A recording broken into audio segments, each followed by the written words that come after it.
അവന്റെ ഇന്നത്തെ കാര്യം തൊട്ടേ ഫ്യൂച്ചറിൽ അവനെ ഏത് സ്കൂളിൽ ചേർക്കണത് വരെ ഞാനാണ് സംസാരിച്ചോണ്ടിരിക്കുന്നത്. ഞാൻ പറയും ക്രൈസ്റ്റ് നഗർ വേണോ, ലോയോള വേണോ, ഞാനിതെല്ലാം പറഞ്ഞുകൊണ്ടിരിക്കുന്നത്.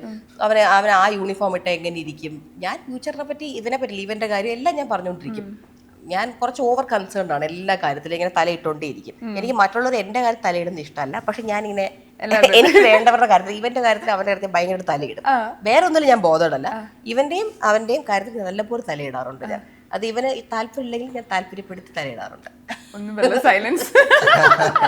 ഞാൻ ഡിസംബറിൽ ഇപ്പൊ ദുബായിൽ വല്ലതും പോണെങ്കിൽ അപ്പൊ ദുബായിൽ ഏത് ഡ്രസ്സ് ഇടാം, ഞാൻ അതുവരെ ഇങ്ങനെയൊന്ന് ചിന്തിക്കുന്നതാണ്. നമ്മൾ ചിന്തിക്കേണ്ട ഒരു ആവശ്യമില്ല. ഒരാൾ നമുക്ക് വേണ്ടി ഞാൻ ഇവന് വേണ്ടി ചിന്തിക്കും.